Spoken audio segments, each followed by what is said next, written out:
Aujourd'hui, afin de vous démontrer l'efficacité technique et journalistique de notre projet, l'émission sera faite d'une façon brève, soit environ une quinzaine de minutes.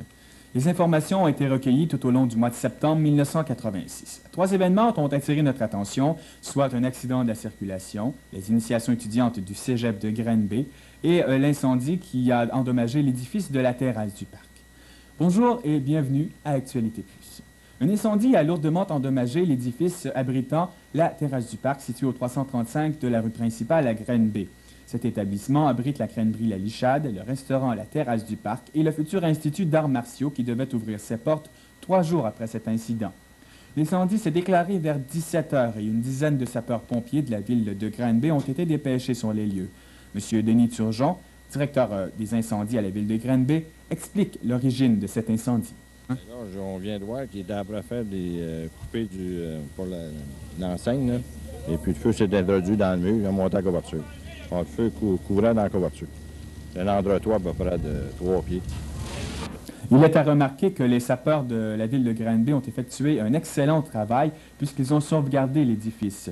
Des pertes d'environ 100 000 $ ont été enregistrées par l'ensemble des commerçants.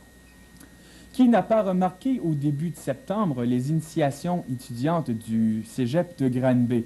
J'ai rencontré M. Yvan Vaillancourt, directeur général du cégep de Granby, qui m'a raconté ce qu'il pensait, lui, des initiations étudiantes. Ce que je pense des initiations étudiantes, tout d'abord, je pense que c'est une formule qui est usée, qui est là depuis déjà plusieurs années, et je ne pense pas qu'on va trouver de nouvelles formules à court terme. C'est une formule qui veut qu'on trouve un moyen de dire à l'étudiant qui fait partie maintenant d'une nouvelle collectivité, qui est le Collège de Granby. Cette formule-là, je la dis usée parce que de moins en moins originale, mais en même temps, on trouve chez les étudiants qui sont initiés une façon de prendre contact, parce qu'ils vivent tous la même situation, de moins en moins drôle souvent, mais cette façon-là de vivre cette situation-là fait que les étudiants prennent contact beaucoup plus facilement que via les différents cours, des petites rencontres entre certains étudiants qui souvent se connaissent déjà via le secondaire. C'est la façon qu'ils trouvent de prendre contact. Et je pense que c'est pas là pour partir non plus. Il faut comprendre aussi que les étudiants qui sont en deuxième année ont été initiés l'année précédente. Donc, inévitablement, ces étudiants-là disent, l'an prochain, lorsque je serai en deuxième année, j'initierai les nouveaux. Cette année, je subis. L'an prochain, j'agirai. Et l'histoire risque de se répéter longtemps. À la question à savoir s'il y aurait une fin à ce genre de manifestation, tous croient que cela est impossible. Je ne penserais pas.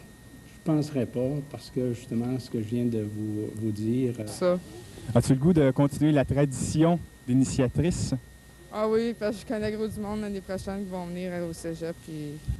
Et crois-tu, toi, qu'il va y avoir une fin aux initiations étudiantes? Non, mais ça, c'est une tradition. Ça, tous les nouveaux, il faut tout qu'ils passent par là. Puis, moi, je sais que l'année prochaine, en tout cas, on a profité. On a initié une coupe.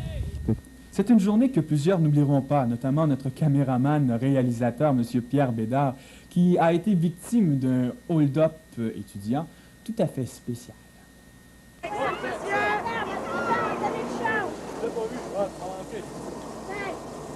Qu'est-ce qu'il y a dedans, là? Ouais, c'est pas assez. Ouais, donne-moi tes piastres. Ouais, c'est un hold-up, c'est la rose, ça. Un accident a perturbé quelque peu la circulation sur la rue Donison à Granby le 9 septembre dernier. Un automobiliste a capoté en tournant trop rapidement dans le détour. Les sapeurs-pompiers et l'unité de remorquage 724 ont été dépêchés sur place. Le taux est d'une perte totale et le conducteur s'en est tiré avec quelques égratignures. Du côté sportif, hier dans la ligne de hockey junior majeur du Québec, Longueuil a emporté 8-6 sur Chicoutimi, Hall 9 Drummondville 4 et Trois-Rivières a défait Verdun au compte de 6-4. Ce soir, les Bisons de Granby seront à Saint-Jean à 19h30. Espérons que le club Grand-Bien continueront à faire grimper leur fiche de 3 victoires et d'une défaite. Si on continue à accueillir des foules si nombreuses au parti local des Bisons de Granby, on devra trouver une solution au stationnement dans les environs du Palais des Sports. Pourquoi ne pas tenter l'expérience de permettre aux automobilistes de stationner en diagonale sur le côté nord de la rue Léon-Armel? Il ne faut pas se le cacher non plus, certains automobilistes préfèrent prendre le risque d'écoper d'un billet de stationnement plutôt que de marcher, dis-je bien, quelques centaines de pieds de plus pour se rendre au Palais des Sports.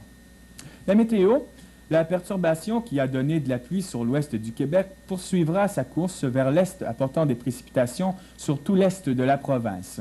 Mercredi, des percées de soleil se produiront sur l'ensemble de nos régions, donnant un ciel variable. Cependant, une circulation du nord-ouest s'installera, diminuant ainsi les températures de quelques degrés. Granby, nuageux avec éclaircies, minimum de 12 à 14, maximum de 18 à 20.